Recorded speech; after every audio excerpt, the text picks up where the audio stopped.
It was a breezy September evening. The yellow glow of the streetlights reflected off the rain-slickened sidewalk. I was making my way back from volleyball practice. I usually took the bus, but I ended up missing it that day and didn't feel like waiting another 20 minutes for the next one to show up. So I decided to save some time and just walk home instead. I'm fortunate enough to live relatively close to my school, and it wasn't like I hadn't made the trek before. It's a fairly gated neighborhood, one of those places where your neighbors will judge you if you forget to mow your lawn that week or neglect to put up the appropriate holiday decorations. Crime is virtually unheard of in these parts, so I, who couldn't have been older than 13 at the time, didn't feel scared walking alone after dark. The only sounds were of crickets and the odd passing car. I checked the time on my phone. It was past 9 o'clock. I still had homework that needed doing, including a report that was due tomorrow morning. I decided to cut the already short walk even shorter by going straight through the park. With the absence of daylight, the quaint little plot of greenery might as well have been a dark forest. The branching cobblestone paths snaked around the dense foliage, converging on a pond at the center of the park. This is where all the soccer moms and their kids usually spend their summer afternoons. All that greeted me now was a circle of empty benches. There were twigs and shriveled leaves littering the pond, disturbed only by the occasional ripple. My sole sources of light were the pair of lampposts positioned at opposite sides of the clearing. And then, as I glanced back towards the trees, I noticed something. The only reason it caught my attention was because I happened to be looking in that direction. I wondered what would have happened had I chosen to ignore it. Would it have just ignored me as well? Or had it already been watching me, waiting for the right moment to reveal itself? I used my sleeve to wipe my glasses, put them back on, and squinted. There was something round and pale, suspended between two pine trees. It didn't seem to be connected to anything, like a white dot in the middle of a black canvas. I stepped closer in an effort to get a better look. My heart sank to my stomach. Staring back at me was a face. I jumped back with a yelp. It, on the other hand, didn't even flinch. Just kept observing me with its wide, glassy, doll-like eyes.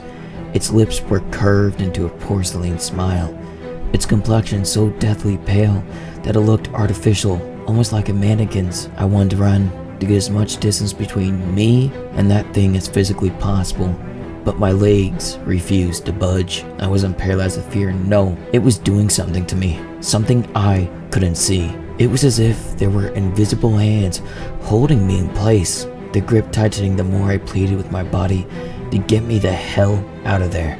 The disembodied face was now hovering towards me, gliding through the darkness that separated us. Or was I being dragged towards it? Whatever the case, it was getting closer and fast. I could do nothing but shriek in horror as its mouth suddenly began to open. It stretched past all conceivable limits, revealing a toothless void that could easily fit me whole. I squirmed against whatever was restraining me, but it made little difference. I could see it in its eyes, the satisfaction, the hunger, as this black maw drew closer and closer. I've never been a particularly religious person, but someone or something must have been looking out for me the night. What happened next was nothing short of a miracle. Just as I had all but surrendered to my fate, I was suddenly yanked back by the waistband of my sweatpants. A large and hairy shadow jumped in front of me, shielding me from the pale apparition impending approach. Judging by the collar around its neck and the leash it dragged behind, it appeared to be someone's dog. Still in shock, I could only sit there and watch as it faced off against the thing in the woods. Its guttural barks reverberated through the park. The owner, an older woman in her 50s, came running not long after. She proceeded to try and help me up while apologizing profusely, immediately assuming that it was her dog that had attacked me. I shook my head and attempted to explain, although I doubt that anything that came out of my mouth sounded even remotely coherent. By the time I managed to formulate a full sentence, the face had disappeared. Only empty darkness occupied the space where it had once been. The most terrifying part, I never found out what that thing actually was. A ghost? A monster? A product of schizophrenia episode? For all I know, I could wake up one night and spot it grinning at me from across the room. It's been a whole decade since then, and thankfully nothing like that has ever happened. But I doubt that the paranoia will ever truly go away. Probably doesn't help that my only witness is a literal dog who likely isn't even alive anymore. Still, I suppose that my story does have somewhat of a happy ending. My canine savior went on to father 8 healthy pups that following year. I remember how hard it was to sell my parents on the idea initially, but they eventually caved and we ended up adopting one of them for Christmas, a slobbery little princess we named Rosie. She's actually snoring on the couch next to me as I type this, though we call her Granny Rosie now. She's turning 9 next month. Hopefully we get to celebrate it. With how uncertain things are in the world right now, you never know. I know it's customary to end stories like these with some sort of warning. Problem is that I have as much of an idea of what happened that night as you do. Trust me, I love to randomly come across some little newspaper article or forum post that conveniently validates my experience.